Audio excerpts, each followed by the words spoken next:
Bueno chicos, en esta sección vamos a tener una clase en donde vamos a hablar de extremidad superior. Vamos a iniciar con muñeca y mano y para dividir la clase o para ir formulando la clase vamos a ir viendo o refrescando aspectos anatómicos e ir relacionándolos con los mecanismos de lesión para que posteriormente en el laboratorio podamos realizar estrategias de prevención y estrategias de primeros auxilios ante las posibles lesiones de muñeca, de codo, de los dedos, del hombro, etcétera. Entonces, para iniciar vamos a empezar con muñeca. Desde el punto de vista óseo tenemos que recordar que en esta zona estaban los huesos del carpo, cada uno con sus nombres ciertos específicos. Ahí está, por ejemplo, en la primera fila del carpo está haciendo parte el piramidal, el pisiforme, el semilunar ahí y el escafoide, y parte de la segunda fila del carpo tenemos el ganchoso, el hueso grande, el trapezoide y el trapecio.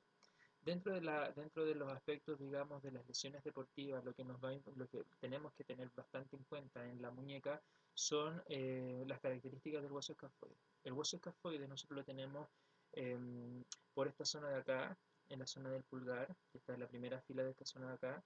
Entonces, si nosotros vamos a palpar acá, vamos a encontrar una especie de tubérculo, ¿cierto? De una cabeza, de la parte de la cabeza, el escafoide, y la característica de este hueso es que es un hueso que tiene muy poca vascularidad, es decir, que tiene muy poca irrigación sanguínea. Y cuando uno se cae, por ejemplo, con la mano pues, en el piso, ¿cierto? Y va a apoyar todo lo que es la muñeca, este hueso puede producirse fracturas en él, puede romperse el hueso y esta lesión, este impacto que genera en esta zona de acá, puede generar una rotura de la arteria y eso lo que provocaría sería una necrosis ahí del hueso y podría generar una amputación y una pérdida, digamos, de alguno de los carpos en esa parte. Entonces, este hueso es bastante característico y que se pueda observar bien el mecanismo de lesión de cómo se lesionó. Otra forma característica de lesionarse acá o otros huesos característicos es el radio o la ulna. La epífisis distal del radio y la epífisis distal de la ulna, estas dos estructuras también cuando uno cae con el apoyo de la mano puede lesionarse en esas zonas de acá y es bastante frecuente que se fracturen estas partes de acá. Si lo vemos ahí, algunos ejemplos, por ejemplo, en los futbolistas, cuando el arquero cae sobre el piso, ¿cierto? Cae con todo lo que es el borde ulnar, en esta zona de acá, pudiendo afectar todo lo que son las estructuras que están en esta parte de acá. Si recordamos los huesos de la primera fila, en esta parte va a estar el hueso pisiforme, junto con el piramidal. Y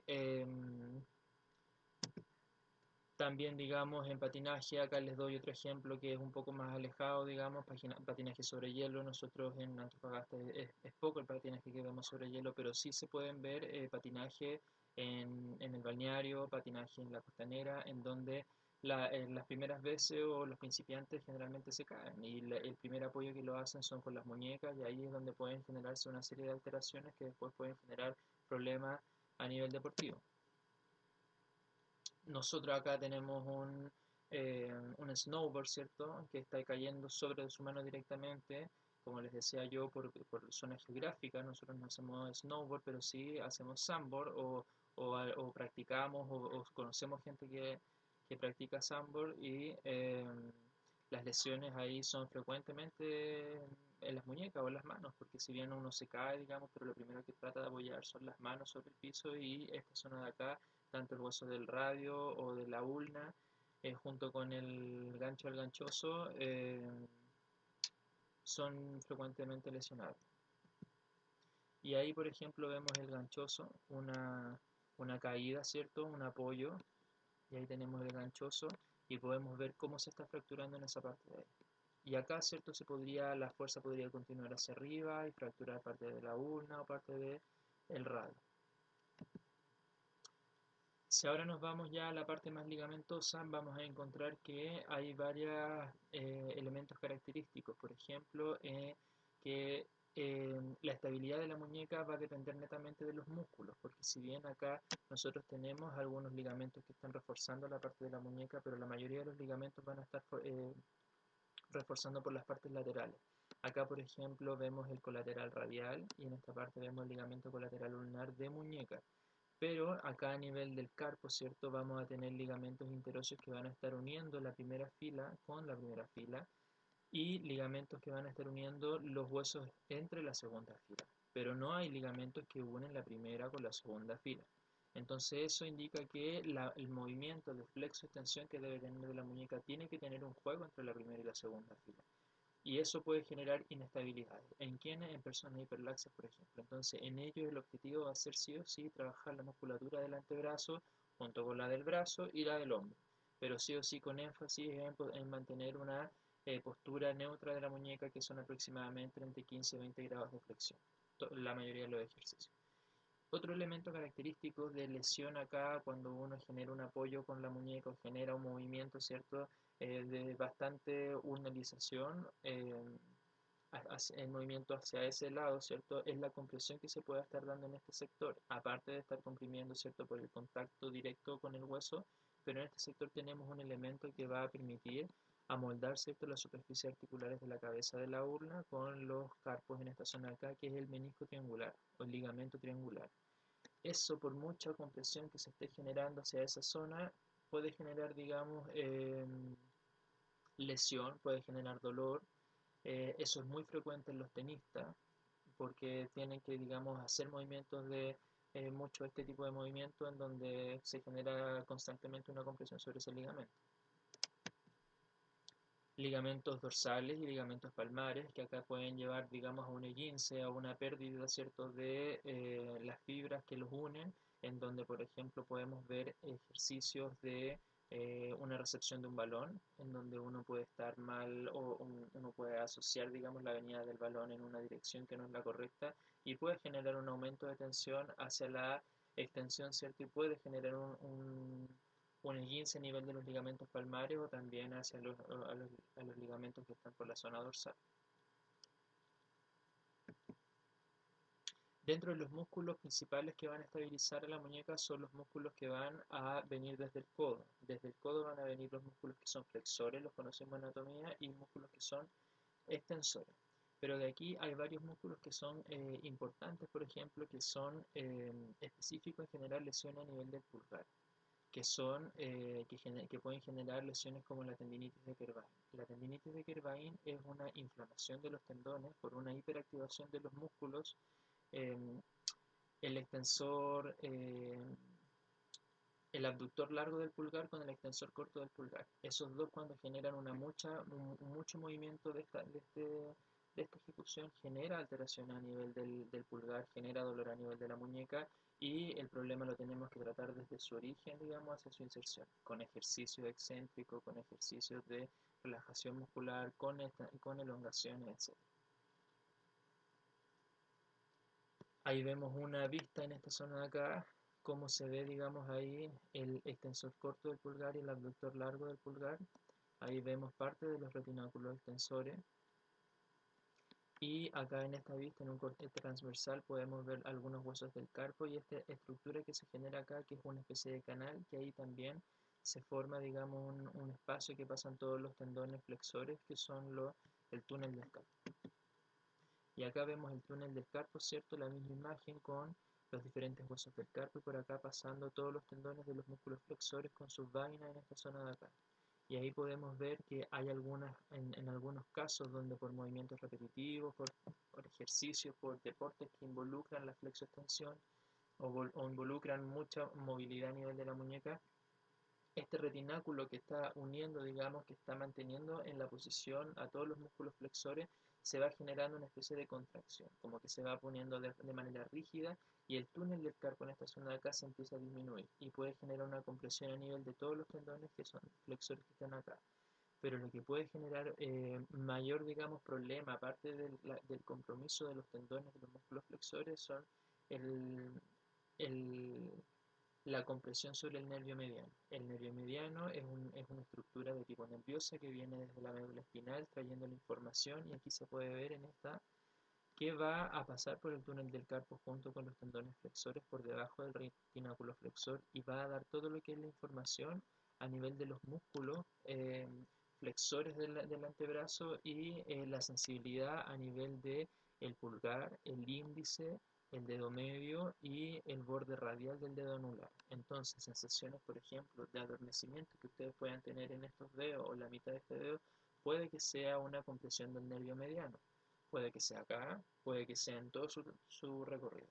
Pero si nosotros estamos viendo o sabemos, digamos, que esta persona se cayó y su mecanismo de lesión fue contactarse con el piso, puede ahí y después de eso le empezó a generar una eh, irradiación, una sensación de adormecimiento, de parestesia a los primeros tres dedos en esta zona de acá, puede que la compresión del nervio mediano esté a nivel del túnel del carpo y haya que hacer ejercicios de estiramiento, ¿cierto? O ejercicios de movilidad neural para que disminuya la tensión hacia los dedos. A nivel de mano, ahí ya conocemos los huesos del carpo, ¿cierto? Los de la primera fila, los de la segunda fila. Ahí tenemos los metacarpos y las falanges. Las falanges, habían falanges proximales, falanges medias y falanges distales. A nivel articular, a nivel de refuerzo ligamentoso, tenemos las articulaciones y tenemos los ligamentos. Los ligamentos, al igual que en muñeca, vamos a encontrar ligamentos colaterales radiales y colaterales ulnares. Los radiales van a ir por el borde radial, digamos, y los ulnares van a ir por el borde ulnar. Y ligamentos que van a reforzar por la parte palmar. Y esto es frecuente lesión, por ejemplo, en los deportes de contacto, en donde se pueda generar un golpe directo con los dedos, ¿cierto? Y poder generar alguna lesión. Desde el punto de vista de los primeros auxilios, lo que nosotros, o lo que frecuentemente se realiza es que si uno observa que la lesión es una subluxación que se, digamos, volvió, uno puede, digamos, generar una inmovilización con otro dedo, digamos, en una posición neutra, que son aproximadamente también entre 10 a 12 grados de flexión de los dedos, donde se genera un tape con el otro dedo que no está lesionado y se inmoviliza. Ya ahí uno tiene que tomar la decisión si es que esa inmovilización no le va a generar ningún otro efecto o si, por ejemplo, en el rugby esta persona quiere seguir jugando, uno tiene que usar los criterios para ver si es que le da la autorización para que siga jugando o bien sacarlo, evaluarlo de mejor manera fuera del campo y desde ahí poder inmovilizarlo bien, evaluarlo bien y si necesita alguna eh, intervención más específica se deriva hacia el centro asistencial más cercano. Ahí tenemos, ¿cierto?, cómo se van representando las diferentes estructuras que van llegando hacia la mano, hacia la muñeca. Se fijan que a nivel de la muñeca solamente vienen tendones. Entonces acá netamente la estabilidad de la muñeca la van a dar los músculos flexores y extensores de muñeca y mano, pero que van a estar en el antebrazo.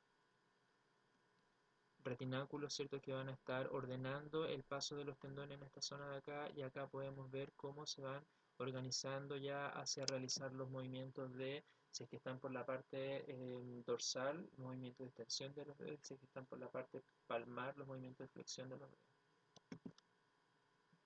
Músculos más extrínsecos, en este caso están los músculos interóseos y los lumbricales, en donde los podemos ver en esta zona de acá. Y estos músculos también como están bien pegados al hueso, son una fuerte entrada de información proprioceptiva. O sea, nosotros además de generar estabilidad, vamos a tener que hacer movimientos o ejercicios de propiocepción para volver a enseñarle a estos músculos que tienen que mantener a las articulaciones en cierta posición para evitar dolores, evitar lesiones y evitar eh, futuras, digamos, inestabilidades a nivel de la muñeca. Entonces podemos tratar o podemos clasificar como dos tipos de lesiones, las lesiones traumáticas agudas o las lesiones por sobrecarga. ¿Qué quiere decir una de esas? Ya uno se puede ir imaginando de acuerdo a los títulos, ¿cierto? Las lesiones traumáticas agudas generalmente son los deportes de contacto, los que predominan las fracturas, los esguinces, las luxaciones, las heridas, abrasiones, ¿cierto? Cuando están jugando y se pegan una barrida, ¿cierto? En donde le genera una quemadura a nivel superficial, son las abrasiones, lesiones que responden a un traumatismo directo con la caída o apoyo sobre la mano. ¿Ya? Cualquier tipo de caída, lo vimos ahí, ejemplos de fútbol, ejemplos de patinaje, ejemplos de snowboard o sandboard, ¿cierto? Y las lesiones por sobrecarga son las que son por un movimiento repetitivo. Entre estas lesiones se encuentran las fracturas por estrés, por ejemplo, la fractura del gancho del ganchoso, que lo veíamos en esa parte de ahí en los jugadores de béisbol, las tendinitis u otras, que frecuentemente son las que tienen mayor movimiento de las manos, por ejemplo, en el tenis o en el golf, que son frecuentemente los problemas de mano. Si ya nos vamos, digamos, a una parte más cefálica, nos vamos, digamos, como empezamos a ver la estructura del hombro, vamos a ver la clavícula, que la clavícula es un hueso plano, en donde va a estar formando parte de la parte más superior de la caja torácica, pero también va a estar formando parte del miembro inferior, en donde va a tener un extremo esternal y un extremo acromial. Este es el extremo esternal y este es el extremo acromial. Y la característica de la clavícula es que si uno se puede palpar en esta zona de acá, la clavícula es bastante superficial, entonces por un golpe directo, por un contacto, una caída sobre el hombro, digamos, puede haber fracturas de clavícula, puede haber luxaciones a nivel, generalmente las luxaciones se ven más a nivel del acromion que del esternón, pero si el impacto, digamos, es muy intenso, también pueden generarse luxaciones a nivel del esternón. Por la parte posterior de la cintura escapular vamos a encontrar la escápula, que también es un hueso plano, ¿cierto? La escápula va a ser el hueso que va a estar uniendo el tórax por la parte posterior con el húmero, que va a ir uno de los huesos más largos, digamos, a nivel de la extremidad superior.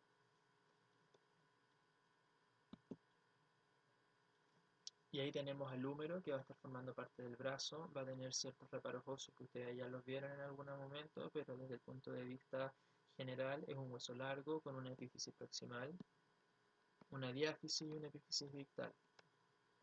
Y todos estos elementos, digamos, estos surcos, estos reparos óseos que nosotros veíamos van a tener importancia porque si uno genera una mala técnica, los tendones no van a tener un movimiento adecuado por esta estructura, entonces se van a empezar como a rozar con estas zonas que están, digamos, que los surcos que están pasando y pueden pueden llevar a una lesión por sobrecarga, una lesión por repetitividad, una lesión, digamos, por una mayor fricción con estos elementos que no se están moviendo de una manera adecuada.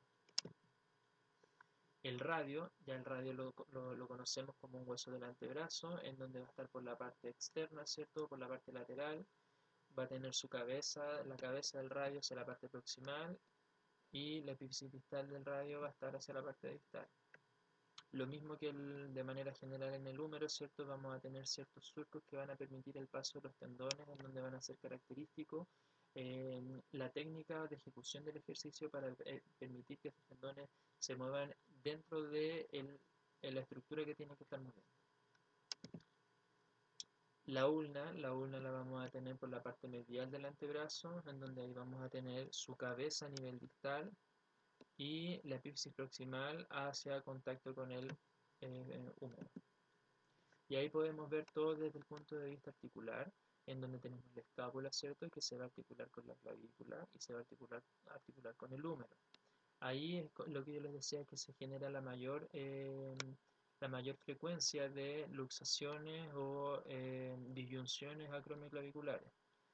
Tenemos hacia la parte distal el codo va a estar formado por tres huesos, ¿cierto? El húmero, el radio y la ulna, y hacia la muñeca vamos a tener los carpos, los metacarpos y las falanges. Y aquí, como les decía yo, acá uno puede ver un estiloide, un proceso que sale o que sobresale de la cabeza de la ulna, y ahí es donde está el ligamento triangular. Entonces, si yo, por ejemplo, les preguntara cuáles son los elementos de mayor lesión a nivel de la muñeca, ustedes me deberían decir el gancho del ganchoso o el hueso ganchoso, ¿cierto? También podría ser desde el punto de vista ligamentoso el ligamento triangular. Desde el punto de vista óseo también están las epífisis distales de la ulna y del radio, y desde el punto de vista muscular, que es bastante frecuente, es los músculos que forman la tabaquera anatómica, que es esta estructura que se forma acá por el abductor largo y el extensor corto del pulgar. Y desde el punto de vista nervioso, el nervio mediano, que se genera por compresión a nivel del túnel del carpo. Si nos vamos a la parte articular de la articulación externoclavicular, vamos a encontrar acá que está su cápsula, y la clavícula por esta región va a estar reforzada por un ligamento que va a estar uniendo la clavícula con la primera costilla, que es el ligamento costoclavicular. Y es por eso que en esta zona está bastante reforzada. Ahí también vemos un ligamento que se llama el ligamento interclavicular, y además recordar que esta articulación es de tipo silla de montar, por lo que tiene un disco que va a generar una congruencia entre la articulación del esternón con la clavícula. Si lo vemos hacia la parte distal, vamos a encontrar ligamentos que van a ser el proceso coracoides de la escápula, ¿cierto? Los coracoclaviculares. Acá vamos a tener hacia medial, ¿cierto? El ligamento conoide y hacia lateral el ligamento trapezoide.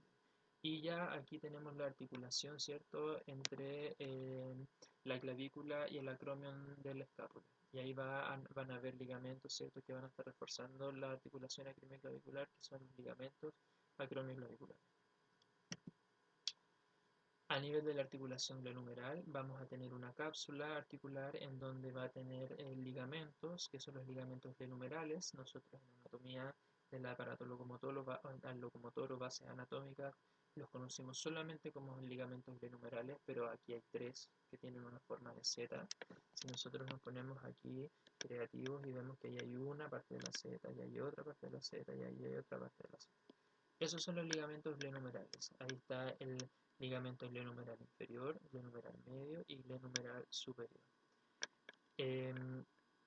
También otra característica de la cápsula es que por la parte posterior no tiene ligamento, solamente es cápsula, pero la gran característica que nosotros tenemos que considerar para las lesiones deportivas son esta estructura que está acá, que acá aparece como zona redundante, pero es un repliegue de la cápsula articular que cada vez que uno levanta el hombro, la cabeza del húmero va a descender y va a llegar, digamos, a articularse a esta zona. Y entonces en esta zona, por ejemplo, cuando las personas son hiperlaxas, no tienen una buena musculatura, generan una acción de levantar el brazo, la cabeza del húmero desciende en esta zona de acá y cuando no tienen una buena musculatura que le estabilice el hombro, la cabeza del húmero se luxa y cae en esa zona redundante de la cápsula articular. Y es ahí donde, digamos, uno puede observar cómo está la luxación a nivel del hombro.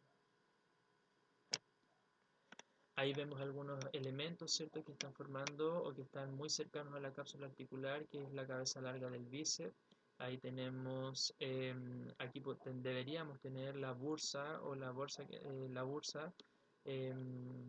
subacromial, ¿cierto? Y en la parte superior tenemos otro ligamento que está reforzando la articulación, que es el ligamento coracohumeral. Ahí lo que les decía yo, otras características, si aquí nosotros vemos, digamos, la articulación acromioclavicular y la articulación glenohumeral, entre el espacio entre la cabeza y el acromion, vamos a tener dos estructuras que van a ser frecuentemente lesionables a nivel de los deportistas o a nivel de las personas. Es súper frecuente lesiones de adulto mayor, personas sobre 45 años que tengan una bursitis subacromial donde la bursa se vea inflamada, o también tengamos alteraciones del manguito rotador.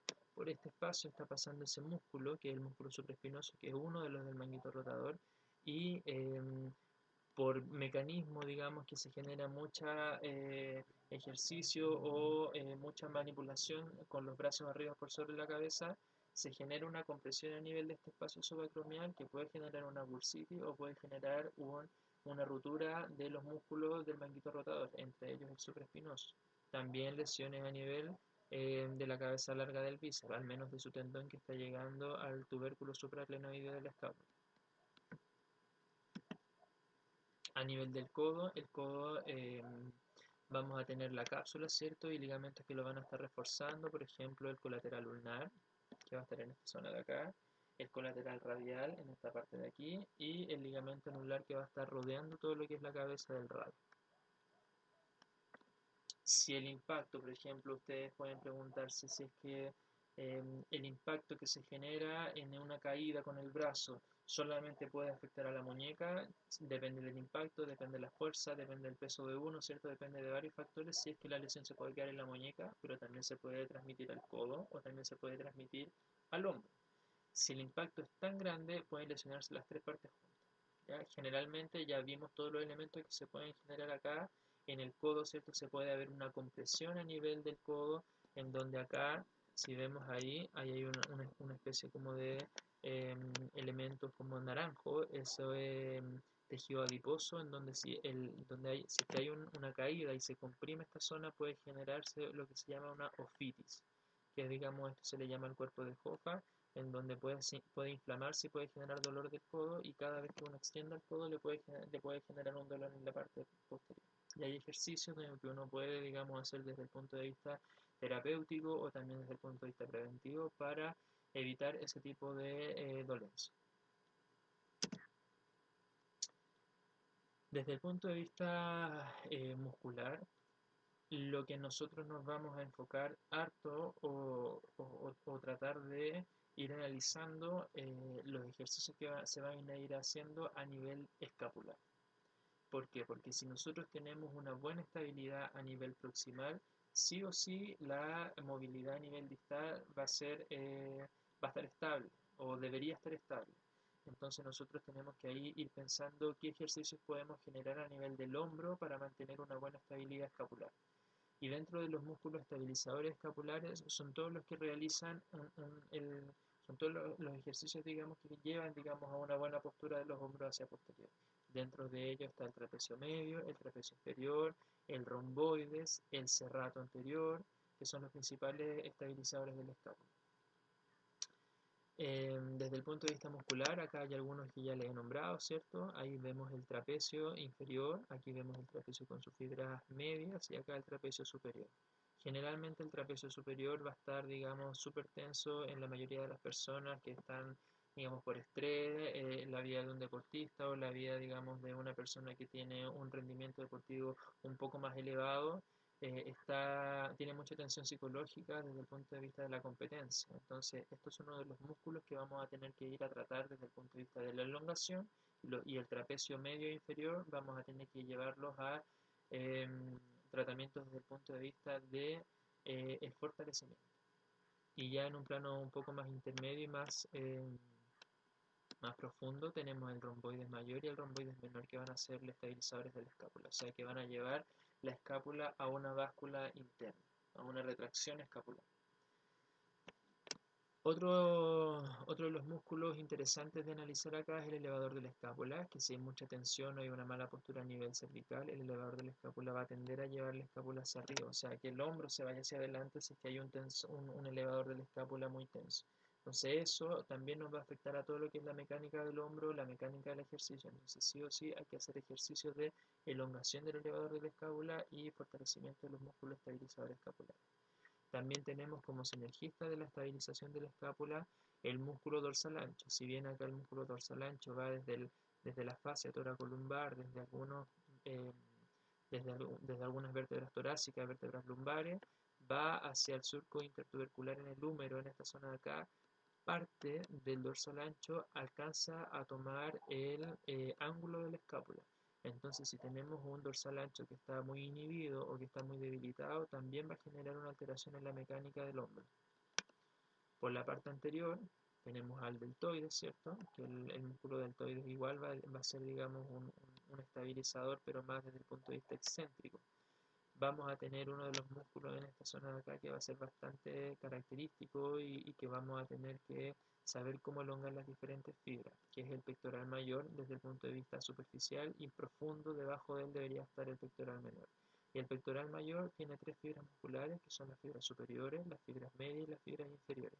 Y nosotros vamos a conocer ejercicios de cómo elongar cada fibra para poder abarcar, digamos, una mejor longitud del pectoral y que no nos esté llevando constantemente los hombros hacia anterior. Y ahí vemos ya algunos otros músculos que son estabilizadores principalmente de la articulación glenohumeral, que son los músculos del manguito rotador, que ahí vemos, digamos, al supraespinoso, al infraespinoso, ahí también vemos al redondo menor, ¿cierto? Y un poco más abajo, que no es parte del manguito rotador, el redondo mayor. El otro músculo que es parte del manguito rotador es el subescapular, que en esta imagen acá no se ve. Músculos, digamos, romboides mayor y romboides menor. Ahí está el músculo trapecio. En la imagen se ve solamente un trapecio, pero ustedes ya saben que este es el trapecio superior, las fibras medias y las fibras inferiores. Generalmente estas se elongan, las superiores, y las medias y las inferiores se estabilizan, se fortalecen, se activan. Dorsal ancho o latísimo del dorso, también lo conocimos en anatomía. Por la parte inferior, ya en esta zona de acá, a nivel del brazo, tenemos una porción del tríceps que puede generar una cierta, digamos, actividad sobre la articulación glenohumeral porque la porción larga del tríceps braquial está llegando al tubérculo infraglenoide a nivel de la escápula. Y hacia la parte superior, ¿cierto? Debajo del trapecio, ahí tenemos una serie de cantidad de músculos que son extensores de columna y dentro de los característicos ahí está el elevador de la escápula, que ya sabemos, digamos, que lleva la escápula hacia anterior, genera una mala mecánica del hombro y generalmente genera una anteposición de cabecícula. Y ahí tenemos un músculo de gran importancia que muchas veces se olvida de trabajar este músculo, que también, digamos, es un estabilizador escapular, que es el serrato anterior. El serrato anterior va desde el borde medial de la escápula, se va por profundo a la escápula y va a llegar, digamos, a esta zona de las costillas en donde va a formar una especie de sierra. Y lo que hace este músculo es tratar de coaptar la escápula hacia la parrilla costal. Entonces va a tener una función estabilizadora súper importante. Vamos a saber, les voy a enseñar cómo hacer ejercicios para activar el serrato anterior también. Ya llegando al brazo tenemos el tríceps braquial y como les decía yo acá el tríceps tiene tres vientres musculares, el bíceps, o sea el tríceps cabeza larga, viene desde la escápula, desde el tubérculo infraglenoideo. Entonces también un ejercicio excéntrico del tríceps o concéntrico también nos puede generar un efecto a nivel de estabilidad del hombro. No es tan primordial, pero sí se puede realizar.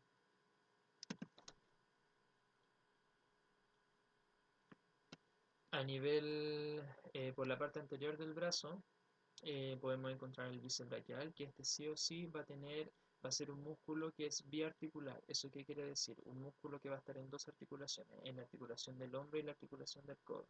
Entonces va a ser súper importante que podamos trabajar el bíceps braquial, pero desde el punto de vista del ejercicio excéntrico principalmente para poder generar una buena movilidad a nivel del antebrazo y una estabilidad a nivel del hombro por su inserción. La cabeza larga iba a ir hacia el tubérculo supraglenoideo y la cabeza corta va a ir acá al proceso coracoides. A nivel del antebrazo ya vimos algunos músculos, ¿cierto? Que están acá, sobre todo los que participan aquí en la tendinitis de Quervain, pero acá podemos ver los músculos extensores y los músculos flexores de muñeca que van a tener una muy fuerte relación a nivel de los epicóndilos, el epicóndilo lateral y el epicóndilo medial. Y es ahí donde se generan, digamos, las epicondilitis, que también con ejercicio, una mezcla de ejercicio excéntrico y concéntrico van a ir a darnos, digamos, una estrategia de tratamiento o de prevención para este tipo de lesiones. Y dentro de las lesiones deportivas más comunes que están en el nivel del hombro, podemos ver la inestabilidad del hombro, la luxación de hombro, fracturas de húmero, fracturas de clavículas, disfunciones claviculares, las bursitis subacromial, tendinitis del manguito rotador, patología del bíceps, epicondilitis y epitrocleitis. Algunas de estas ya hemos hablado, pero vamos a ir viendo eh, punto por punto. La inestabilidad de hombro se define como cualquier proceso en que la articulación entre la cabeza del húmero y la glenoide, que es la parte articular de la escápula que permite contener esta cabeza, se desplaza más allá de los rangos normales de movimiento. Y cuando se desplaza o tiende a desplazarse, o en quién tiende a desplazarse más allá del movimiento, las personas que son hiperlaxas o las que no tienen una buena musculatura. ¿En qué movimiento? Generalmente cuando se realiza rotación externa o abducción. Generalmente cuando se realizan movimientos por sobre la cabeza. ¿En qué deporte está? Lo vemos ahí en voleibol, cuando uno va, digamos, a tratar de hacer un bloqueo o a generar un rechazo para evitar que la pelota, digamos, toque el piso, la cabeza, los hombros, los extremidades superiores sí o sí tienen que estar por sobre la cabeza, entonces eso ya genera una especie de inestabilidad del hombro si es que uno no tiene una buena musculatura. El tenis, cuando uno va, digamos, a trabajar sobre este movimiento en esta zona de acá, genera esos dos tipos de movimientos. Si no tienes una buena musculatura, también puede llevar a una inestabilidad del hombro. La natación ahí, como el movimiento, digamos, generalmente en esto, siempre todos los músculos de acá están bastante tensos. Entonces, ustedes me podrían decir, profe, si esto está tenso, esto hay que relajarlo. Y desde el punto de vista de la estabilidad, los estabilizadores escapulares, dorsal ancho, hay que trabajarlos para tener un buen control a nivel del hombro. Con elongación de pectorales, con elongación del trapecio superior, elongación del elevador del escápula y todos los músculos, digamos, que están en esta parte de acá, ir a fortalecerlos para que la escápula, digamos, tenga una buena retracción a nivel de la articulación. Acá vemos una imagen, ¿cierto? Un poco grosera, podríamos decirlo, de una luxación de hombro y también, digamos, el labro. En el labro no les había comentado, pero ustedes ya saben, digamos, que como la cavidad glenoide es bastante pequeña para la cabeza del húmero, debe haber una superficie, digamos, ahí de tipo cartilaginosa que amplíe, digamos, esta estructura para que la cabeza pueda ser congruente en esa zona. Ese es el labro. También por movimientos, digamos, de por sobre la cabeza de forma repetitiva o, digamos, si uno va a generar un rechazo y está esperando ahí con las manos arriba y le genera un golpe con un balón, digamos, puede generar una lesión del labro. Y como les decía yo en esta parte de acá, si ustedes se recuerdan, desde el punto de vista articular tenemos la cápsula articular, en donde por la parte anterior solamente iba a tener tres ligamentos, pero por la parte inferior iba a tener este receso capsular. Y es acá, así se vería, digamos, groseramente como la cabeza del radio se ve prominente. Se va a ver un huevo en esta zona de acá, donde va a estar luxado hacia la parte inferior. Y ahí hay estrategias de reducción del hombro, que yo se las voy a enseñar desde el punto de vista teórico. Yo particularmente nunca la he hecho porque creo que es muy arriesgado hacer una reducción de hombros si es que no tienes la práctica. ¿Por qué? Porque cuando hay una luxación en esta zona de acá, tú tienes que imaginarte que por acá van a estar pasando eh, todo lo que son los paquetes vasculonerviosos hacia la extremidad superior. Entonces, si la cabeza del húmero ya está comprimiendo en esta zona de acá, cuando tú generes una retracción, puede generar más lesión. Entonces, ¿cuál sería una indicación, digamos, para que tú te asegures de no tener una lesión? Inmovilizar inmediatamente trasladar. ¿Cómo se produce las luxaciones de hombro? Por lanzamiento repetitivo, con levantamientos por objetos pesados por sobre la cabeza y con caída sobre el brazo. Si ustedes se imaginan, cuando uno cae por el brazo, ahí si tiene contacto en esta zona de acá, el hombro va a tender a irse hacia abajo, la cabeza va a tender a bajar y aquí se va a generar la luxación de hombro. La bursitis subacromial o el pinzamiento del pinzamiento subacromial del manguito rotador lo vimos, ¿cierto? Lo hablamos en donde en este espacio entre el acromio y el húmero, eh, tanto movimiento de elevación y de rotación externa va a generar un roce excesivo en estas dos zonas y va a generar una inflamación o una caída que uno puede tener con contacto, digamos, puede generar tal efecto hacia la extremidad superior que el húmero quede ascendido y quede comprimiendo la parte superior que está en el acromio. Entonces, todas esas estructuras que están en el espacio subacromial van a llevarse a una bursitis. Todo término terminado en itis es inflamación. Entonces, si yo les hablo de bursitis, es inflamación de la bursa. ¿Bien? Y ahí vemos cómo, digamos, los mismos deportes que hemos nombrado, ¿cierto? El voleibol, las caídas del fútbol con la mano en extensión, ¿cierto? Que puede generar una compresión a nivel del hombro, lesión de muñeca, lesión del codo, ¿cierto? En el tenis, movimientos repetitivos, ahí se ve, digamos, cómo los movimientos de abducción, rotación externa, después con una fuerza, digamos, hacia anterior, pueden generar lesiones a nivel del hombro. Disyunción acromioclavicular. La disyunción acromioclavicular es una luxación que se produce en la articulación acromioclavicular. Y ahí nosotros vamos a ver, conocimos, digamos, que habían estas articulaciones, ¿cierto? Con los ligamentos que los refuerzan, los coracoclaviculares, que cuando hay una disyunción acromioclavicular, generalmente estos ligamentos o bien aumentan de laxitud o simplemente se rompen. Y se ve, digamos, ahí como a nivel de la articulación hay una dismetría de posicionamiento y hay un signo característico, un signo clave que a nosotros nos puede indicar que tiene una disyunción acromioclavicular, que es el signo de la tecla. Y el signo de la tecla es que uno, digamos, palpa por la parte superior de la clavícula y genera una presión hacia inferior y la clavícula desciende en relación al acromio. Y eso indica que todos los elementos que están uniendo en esta parte de acá generan, digamos, una pérdida de la estabilidad.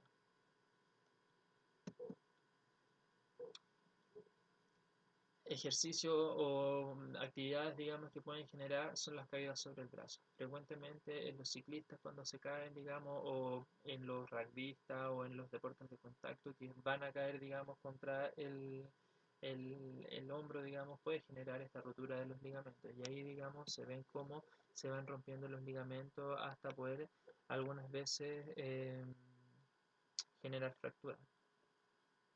En los tackles, por ejemplo, de los rugbyistas es bastante frecuente que hayan difusiones acromioclavicular. Epicondilitis o codo de tenista.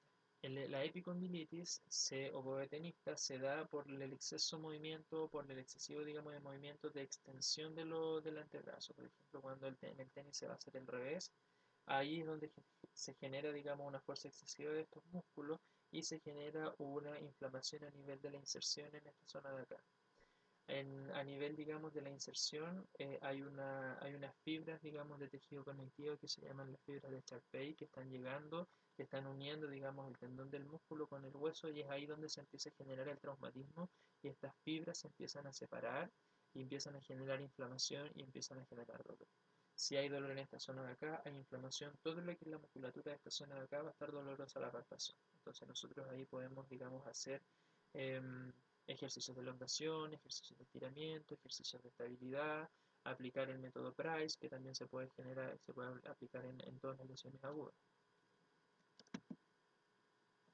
¿Cómo reducir el riesgo de codo de tenista? Un calentamiento, que la raqueta sea flexible, una baja tensión de la cuerda, ¿cierto? Cuerda delgada, elegir las pelotas nuevas porque tienen una mejor, digamos, disposición de presión interna y una empuñadura adecuada. No todas las raquetas son adecuadas para los tipos de mano de cada persona y obviamente la técnica. Ahí es fundamental que la técnica sea la adecuada para evitar cualquier tipo de lesión a nivel del codo, a nivel del hombro, de la muñeca y de cualquier parte del cuerpo. Y la epitrocleitis o codo de tenista es cuando la epicondilitis o la epitrocleitis se da en la parte interna. Y eso generalmente son en los movimientos que generan mucho movimiento de flexión. Y ahí podemos ver, digamos, el golf, cuando se genera, digamos, el movimiento, se puede generar una tensión en esta parte de acá o en el lanzamiento de la jabalina. Y eso. Desde el punto de vista práctico, vamos a ver, digamos, vamos a tocar todos estos conceptos y les voy a dar igual material complementario para que lo revisen. Y para ver, digamos, ya que lleguemos netamente a realizar técnicas de primeros auxilios y técnicas de prevención de las lesiones, de todas las lesiones que les he hablado en esta presentación. Así que espero que se haya entendido. Si es que tienen alguna duda, me pueden contactar al mail diego.guerra.rodriguez@wantov y ahí resolver las dudas en relación a la materia o en relación a la presentación.